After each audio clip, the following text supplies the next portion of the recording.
You've heard my criticisms about it. And it's important for us to understand that much of what we've been told about Virginia's 1619 first Africans is wrong. Okay. Much of what we've been told about Virginia's 1619 first Africans is wrong. There's a good article from virginiamercury.com from August 11th, 2019 that deals with this. And in 1619, codified slave laws didn't exist in any of the 13 colonies.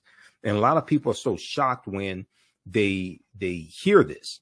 The whole way that slavery evolved in this country and even the way race evolved in this country is different than the way we actually think it evolved.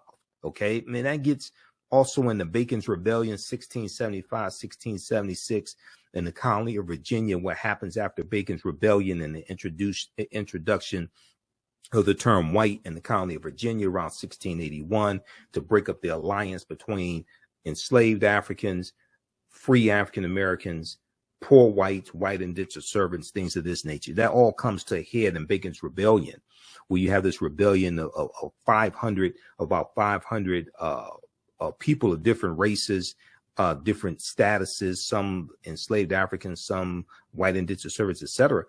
And they burned down the town of Jamestown, Virginia in 1676 because they were all being exploited on the tobacco plantations in Virginia. And they realized that they had a common enemy. They were being exploited by the ruling elite. Okay, this is Bacon's Rebellion. Then you go to 1705 and the Virginia slave codes of 1705, which is going to become a model, and other colonies are going to adopt these slave codes. And the Virginia slave codes of 1705 make a distinction between Negroes and Moors. So you get into this, you start dealing with a deep understanding of history, and you start seeing how all this evolves and nationalities and status, and start seeing how all of this evolves. Okay. So the way this history actually happens is much different than the way we think it happens. So the way we talk, I like this type of information, like on the broadcast. Okay, continue here. And we have the link here in the thread of the broadcast where you can register for this 12-week online course. It's on sale, $80, regularly $130. Ancient Kemet, the Moors, and the Ma'afa, understanding the transatlantic slave trade, what they teach you in school. All right, now, Africans were in South Carolina in 1526, 93 years before Virginia. Okay, now this is not talked about a lot.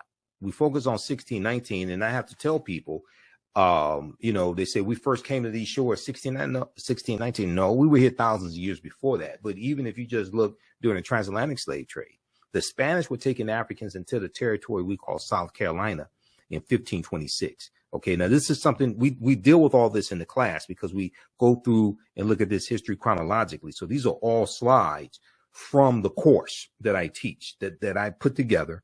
I'm a historian, been studying history 32 years.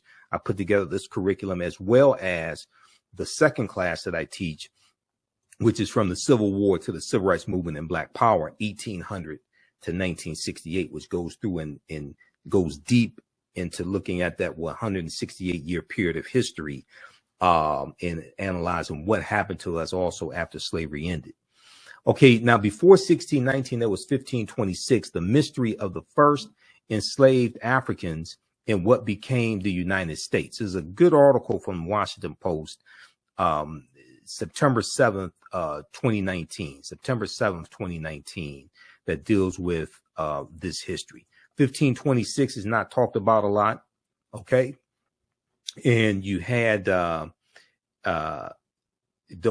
Africans, there's going to be an uprising. They're going to overthrow their oppressors and they're going to run away.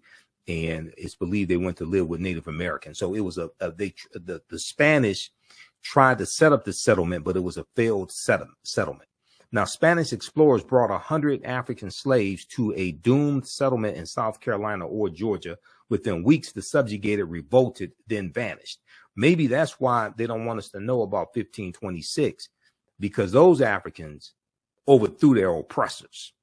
So maybe that's why that's not talked about a lot. But that's 93 years before Jamestown, Virginia. And then in 1513, Juan Ponce de Leon, the Spanish conquistador, comes into Florida, and he has an African with him named Juan Garrido. Juan Garrido was born in West Africa around 1480. And Juan Garrido is probably the first African we know of by name, in this land that we call the United States of America, or what Native Americans call Turtle Island.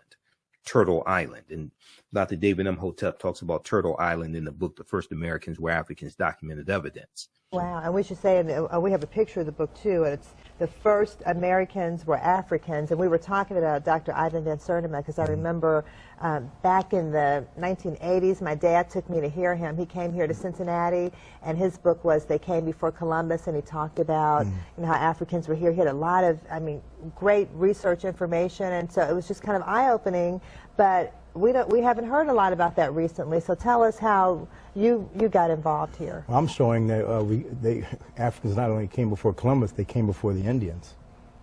So you're going even farther back. I'm going farther back, at least 56,000 years old. Okay, now we've got a graphic up here about 130,000 years ago. Yeah, well, they sailed over here. And when I lecture, people say, well, wait a minute, humans weren't sailing, let alone they weren't boating 130,000 years ago. And I beg to differ.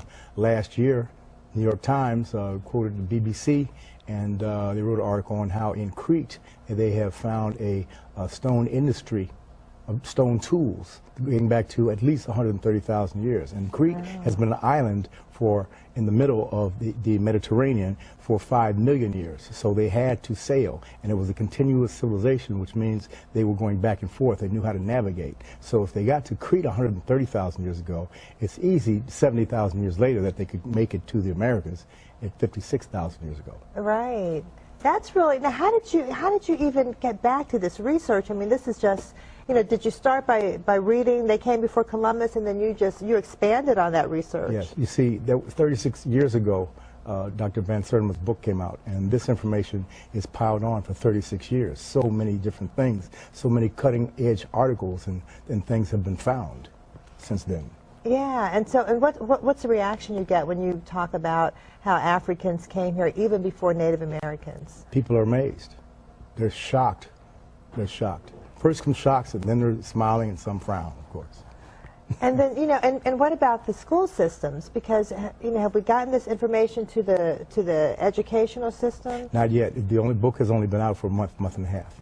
And what kind of feedback are you getting, though, when you go around and talk about this? I mean, I'm assuming you're doing lectures around the country. Yeah, well, I always bring my peer-reviewed articus. Okay. Because my thesis, which is the same as my title, The First Americans Were Africans, is backed up by 7, soon to be 8, peer-reviewed journal articles, which is the height of academia. Wow. And so you've got credibility. I mean, people can see this research. What do you think? Do you think this is going to change history at all? Well, for hundreds of years in Europe, people thought that the world was flat, and it took a while for them to be able to say the world was round in order to go out there and navigate and see that it was indeed round. So it's going to take a little while for them to get around this, but it will happen.